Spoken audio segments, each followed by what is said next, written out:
Para iniciar, a gente discute, já que nós falamos de doença, o termo senilidade, né? A gente coloca como o processo de envelhecimento associado ao processo de doença. Especificamente porque a gente discute muito a questão da senescência, do envelhecimento saudável, e nesse momento, né, como nosso tema são as doenças da terceira idade, é importante que os profissionais entendam que o processo de envelhecimento associado à doença, ele deve ser reconhecido como senilidade, sendo que esse idoso, na maioria das vezes, torna-se um idoso frágil, necessitando de atendimento multiprofissional, necessitando de um acolhimento diferenciado pela família, tendo em vista que, na maioria das vezes, esse idoso acometido do processo de doença, né, ele tem um comprometimento funcional e cognitivo. E a visão desse profissional com relação a esse processo é que nós vamos discutir no decorrer da apresentação. Ok?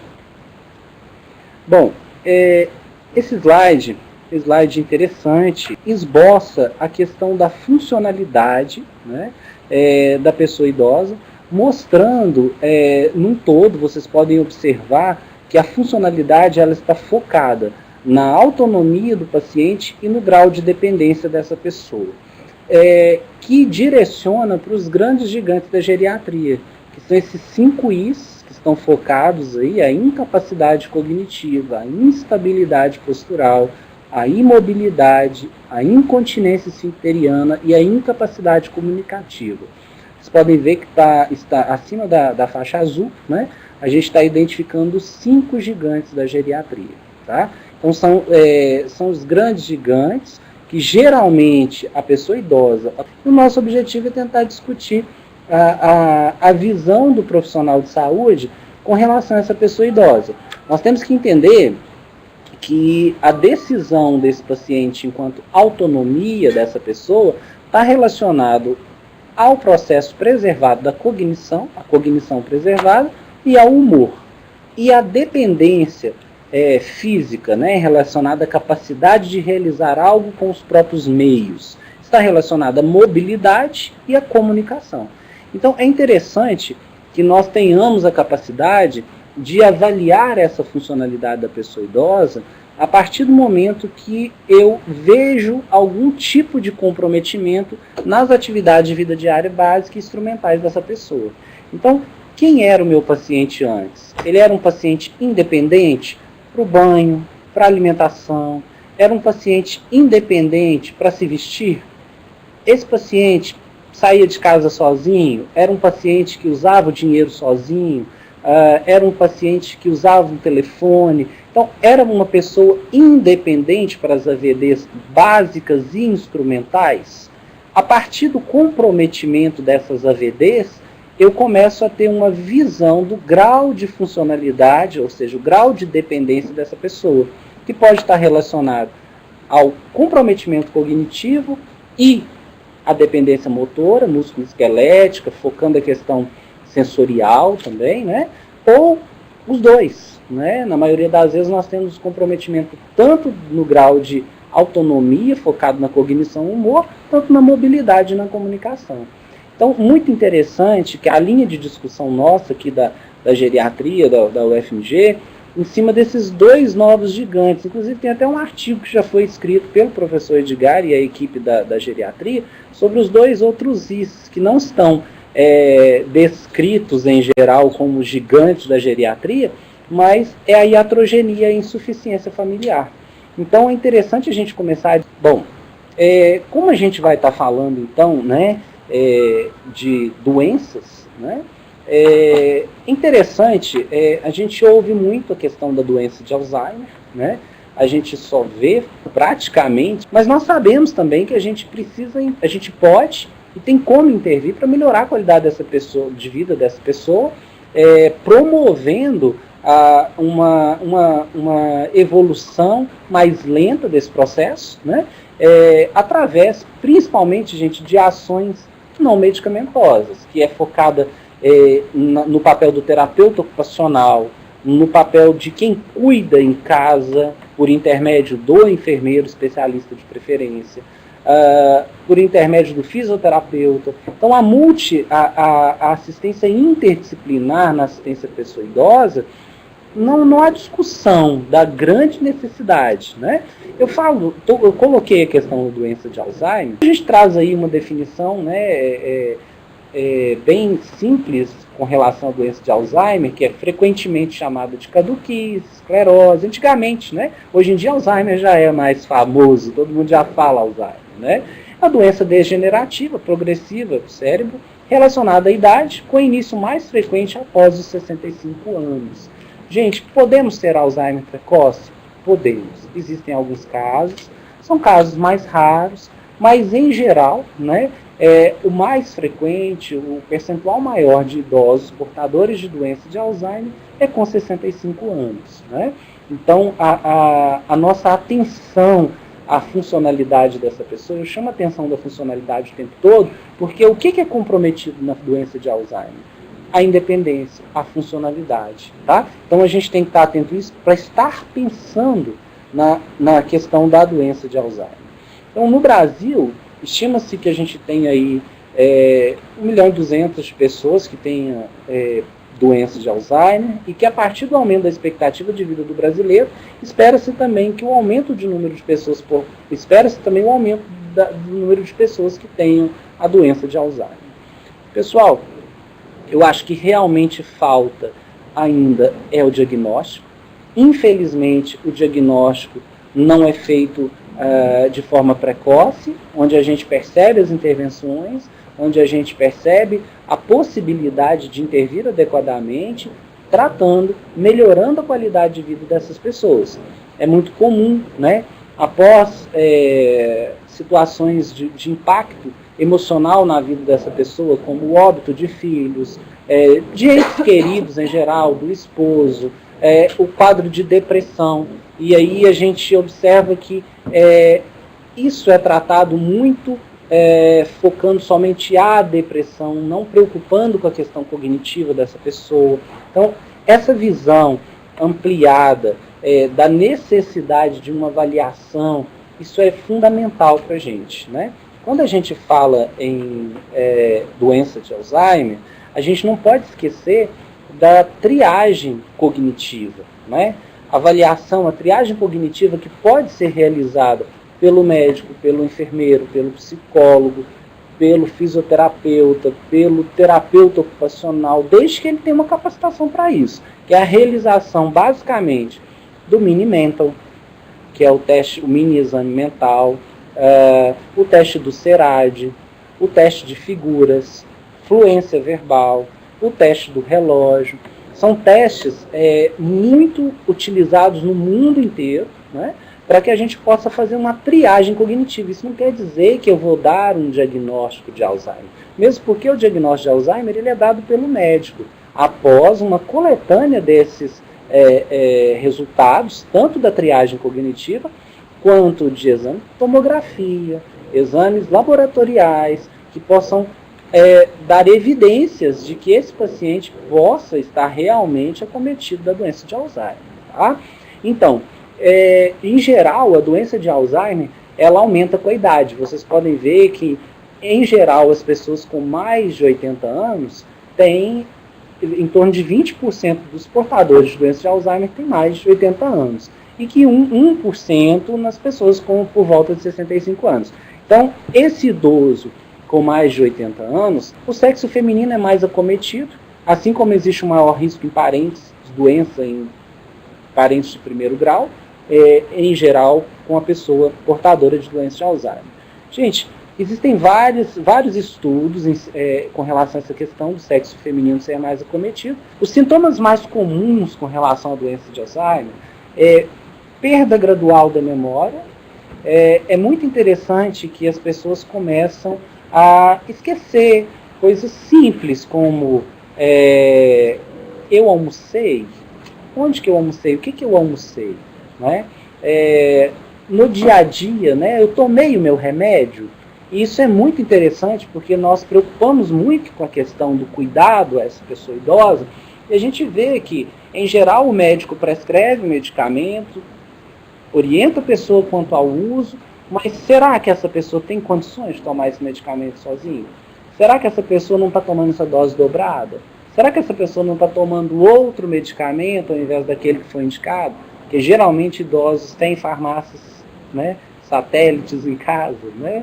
Então, assim, realmente isso é algo que nós temos que estar atentos, porque essa perda gradual da memória vai comprometendo essas coisas básicas, da alimentação, o medicamento, o envolvimento social, a participação em atividades que antes a pessoa era envolvida, como grupo de idosos, uma atividade na igreja, uma atividade que realmente fazia diferença para essa pessoa, mas o esquecimento vai deixando com que essa pessoa fique alheia ao processo. Até mesmo, gente, o envolvimento da própria família.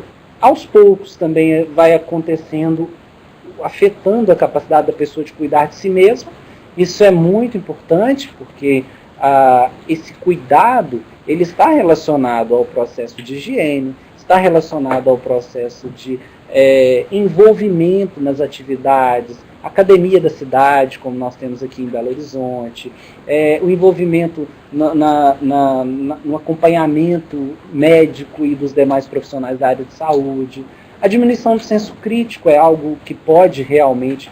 É interessante que a gente vê essa questão do pudor na pessoa idosa, né? E aí a gente observa que isso vai acontecendo com o passar da evolução da doença, essa diminuição do pudor mesmo, né? Essa desinibição com relação ao uso do vestiário, a questão da exposição do próprio corpo, da hipersexualidade. Tá? Então, às vezes, as pessoas ficam incomodadas com isso, porque você ficar vendo a sua avó, que antes era tão religiosa, tal, falando e fazendo, né, gestos obscenos, tirando a roupa na frente dos outros, isso realmente pode estar acontecendo numa fase mais avançada da doença. Essa dificuldade de raciocínio e memorização e a mudança na personalidade, pessoal. Isso é muito interessante, porque a gente pode encontrar situações e a dificuldade de aprendizado e comunicação. Então, à medida que você vai observando, que vai evoluindo o processo, essa pessoa vai ficando muito desinteressada, porque a memória está comprometida. O interesse, o envolvimento no coletivo, em uma conversa paralela entre os familiares, a opinião, você vai vendo que a pessoa vai ficando cada vez mais alheia, né? E realmente existe a questão da doença, como identificar a questão dos altos e baixos na doença. Isso é muito interessante, porque a gente tem momentos onde a pessoa ela coloca situações ali muito claras do que está acontecendo, e no dia de amanhã ela já não lembra do que está acontecendo. Então, às vezes, as pessoas, os familiares, eles falam que é preguiça, eles colocam, não, a mamãe está sem vergonha mesmo, ontem ela me contou tudo, hoje ela está falando isso aqui, mas ela sabe. Então, a doença ela tem realmente esses altos e baixos. Tem dia que a pessoa está mais centrada, tem dia que a pessoa informa melhor, e tem dia que realmente ela não consegue contactar, ela não consegue envolver num processo. Existem alguns sintomas que eu coloquei aí para que o profissional seja realmente um observador, né? As respostas muito voltadas no não sei, esqueci. A gente brinca que a síndrome do pescoço virado, esquecendo coisas básicas como o número de telefone, o valor de dinheiro, e essa questão do se perder, né, gente? Meu pai se perdeu. Isso é muito interessante que nas grandes metrópoles, né, na nossa região metropolitana, a gente encontra muito isso no consultório. As pessoas informando que eu só vi que meu pai precisava de ajuda quando ele se perdeu e não conseguiu voltar para casa. Porque ele conseguia pegar o ônibus, ele ia até na região hospitalar, ele ia ao médico sozinho. E de repente ele se perdeu, e a gente só foi encontrar ele no bairro tal, né? Então, assim, isso às vezes é um fato que marca mesmo para a família, que essa pessoa não consegue mais vivenciar no dia a dia mascarar mais essa questão da doença de Alzheimer. Gente, então nós temos aí algumas fases, né? Já falei isso antes, como a pessoa era antes. Primeiro, personalidade e condições físicas dessa pessoa. Fiquem muito atentos a isso, porque não é só esquecimento, não. condições mesmo, motora dessa pessoa, tá? A gente tem a questão que, em geral, o Alzheimer ele tem 3 fases, tá? Que a gente deve ficar atento com a evolução, né? Onde, geralmente, se não tiver uma intervenção multiprofissional na assistência a essa pessoa, em torno de 3 anos cada fase, da primeira à terceira fase. Agora, se a gente conseguir uma intervenção legal, uma participação, um estímulo cognitivo, a gente consegue realmente prolongar essas fases, tá? Bom, com relação à doença de Alzheimer, só para finalizar, nós temos a fase inicial, a fase moderada e a fase terminal. Geralmente, na fase inicial, a gente tem aquelas características do esquecimento, a memória recente, que fica mais comprometida, a pessoa lembra mais das questões do passado. Na fase moderada do Alzheimer, na fase moderada, nós temos um comprometimento onde a pessoa já não consegue mais se cuidar sozinha, onde ela precisa realmente de alguém próximo para supervisionar, para acompanhar esse cuidado. E na fase avançada, essa pessoa necessita totalmente de cuidados para troca, mudança de decúbito, oferecer dieta, dentre outros cuidados. Bom, eu coloquei, né, basicamente, o Parkinson é uma síndrome que se manifesta obrigatoriamente por tremor em repouso ou bradicinesia, sendo acrescido pelo menos de mais um dos sinais aí clínicos, que é a rigidez muscular, a postura flexionada para frente, alterações dos reflexos posturais e o bloqueio motor. Mas o importante, né, isso aí é uma ilustração mesmo, mostrando a posição, a marcha parkinsoniana, a posição que o paciente vai assumindo, né? E, em geral, a gente tem aí o caminho da doença, o comprometimento, em geral, da musculatura e da funcionalidade, primeiro, dos membros superiores, depois, os membros inferiores, que começam a comprometer a marcha, e terceiro, músculos do rosto, músculos da face, que vai comprometendo a questão da deglutição da saliva, da expressão facial, e evoluindo até com comprometimento cognitivo secundário à doença.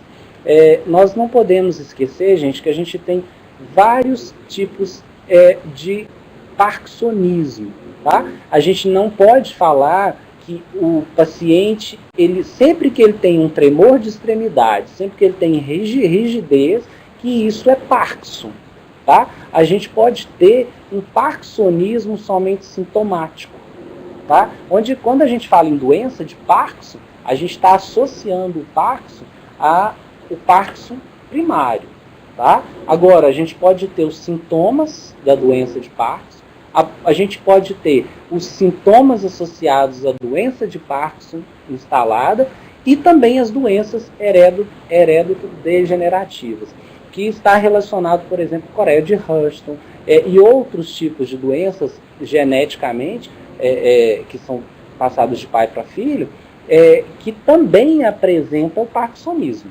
Então, nem sempre parkinsonismo é doença de Parkinson. Geralmente, o que nós temos aí? A causa desconhecida, relacionada à morte dos neurônios dopamínicos. Em geral, né, os nossos pacientes tomam, né, levodopa, carbodopa, e a gente sabe da predisposição genética com relação à doença de Parkinson e o envolvimento dos fatores ambientais, que são isolados a partir do uso de heroína sintética, que pode ser outro fator, né, relacionado ao desenvolvimento da doença. Bom, em geral, o que a gente tem? Eu vou passar rápido. Mobilidade física prejudicada relacionada com a bradicinesia e com a rigidez muscular. Então nós temos que estar atento a isso. Alteração da nutrição inferior aos requisitos da necessidade do corpo humano pela dificuldade de engolir. Lembra? Terceira fase da doença de Parkinson. Comprometimento de músculos da face, da deglutição, tá? A comunicação verbal prejudicada devido à fraqueza dos músculos ligados à produção da fala, que entra na incapacidade de comunicação, que também é um gigante da geriatria, tá? O risco de lesão relacionado às perturbações ao andar instável, à fraqueza ou ao descontrole do movimento. também relacionada à instabilidade postural, que pode levar à imobilidade, que também é outro gigante da geriatria. E a retenção urinária relacionada aos déficits sensórios motores, e pode ter também, gente, a incontinência urinária. A gente tem as duas coisas. Pode ter o paciente incontinente por causa do parkinsonismo, pode ter o paciente com retenção também, devido à questão sensório-motora.